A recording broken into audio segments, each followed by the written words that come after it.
start at Ole Miss. He started in the USFL, joined the Saints in 1986, played for the Saints for 3 years, part of their first ever winning season, playoff appearance as well in 1987. Of course, the Saints now 7-2, play at Tampa Bay Sunday at noon. Please give a warm Quarterback Club welcome to Chuck Commiskey. Chuck.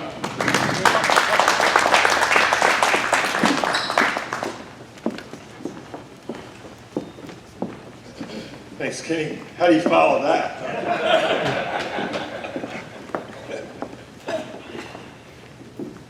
I guess I'm supposed to talk about the Saints, but I mean, that intensity level there had me, I was like,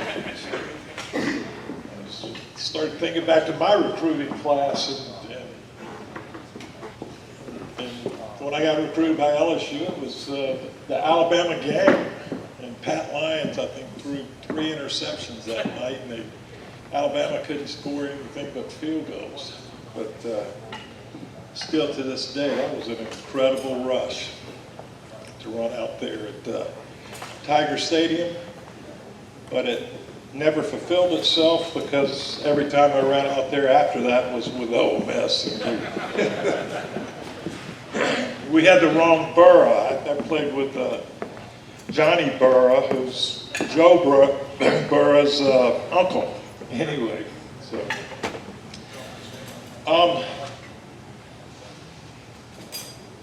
as high as that was, our Sunday was even lower. Yeah, I mean, I guess I could start off with talking about I'm honored to be standing on a stage where the last 2 times I was here was Rockin' Doopsie and the Iguanas, but other than that, I don't think the offensive line or the defensive line appeared to show up. 6 sacks. Is it 6? What is 6? Yeah, 6 sacks in one game is pretty hard to stomach as a group, and they're a great group. I mean, that's one of the better offensive lines in the business. The penalties just killed them.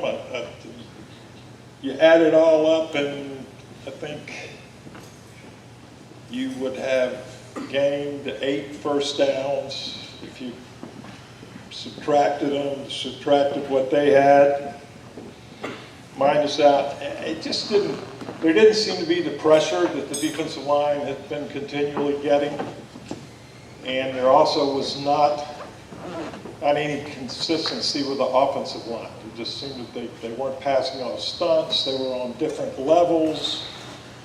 It's one of those days, I hate to say it, but it's one of those days that,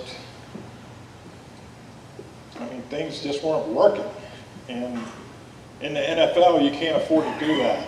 Unfortunately, I think my Ole Miss Rebels are going to give LSU a little bit of a scare, but the quality of the talent is going to outshine in the 3rd and 4th quarter, and LSU will actually, I'm cheering for, anyway, my whole thought on the Saints game was they were out of sync from the word go. And the way I describe that the best, I don't watch the games anymore. I listen to Deuce and Zach. And I love the way they feed off of each other, because they feed off of each other as they did in a locker room and on the field. I was getting fired up listening to T-Bob. I mean, you know, they've been a hell of a deal to break the huddle, and I would always be saying, what's it on? What's the snap count? That's pretty bad, because when I was at Ole Miss, I played center, and I was asking what the snap count was. Anyway,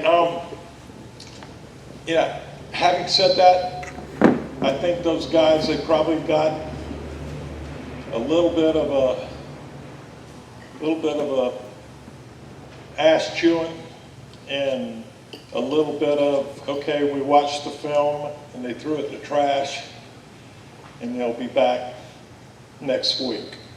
And, you know, that would be the best scenario for everybody, just to forget the last weekend, Sunday, not Saturday. Anyway, anybody have any questions or? Pointed out a lot of the problems, you're right. There's a couple of things that bothered me. One is, Drew Brees is the greatest, nobody's saying he's not, but you did see, and he didn't have much time, but Ryan took a hit just as he threw a lot of completed passes. If you look at the sacks, Drew Brees from the end zone view, he had receivers open, low outlet receivers, and he crumpled in. Maybe that's age. So you know, you see the start of that. It's not why we lost, but that's one thing you look at. Also, you got Ted Ginn. He's got bricks in his hands. This is, you know, what do you do? That bothers me. That's something I think, well, Drew Brees, you don't have to worry about him. It's just you could see a difference. It's a response? Well, I just think it's hard to get in a rhythm. A quarterback is, I mean, they go through progressions, boom, boom, boom, boom, boom.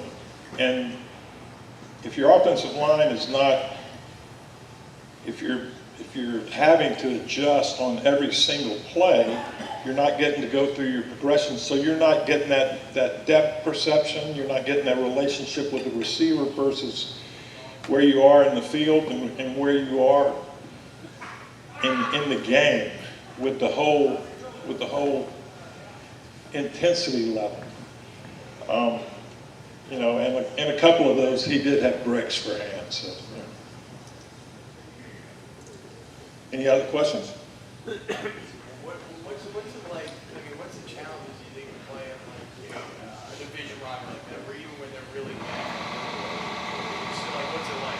Well, I don't know what it's like today. I can only judge like when your dad and I played. It was, you'd go out, you'd see the guys, you know, before the game, you'd shake hands, you know, how's your kid doing in school, your wife doing all right, you know, that kind of stuff.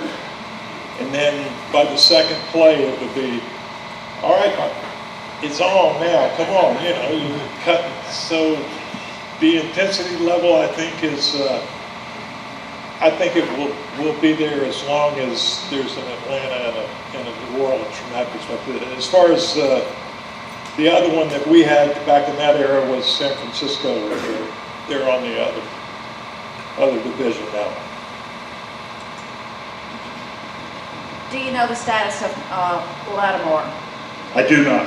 I haven't heard. I never heard after the game. Did you? And the Saints are notorious for not ever reporting.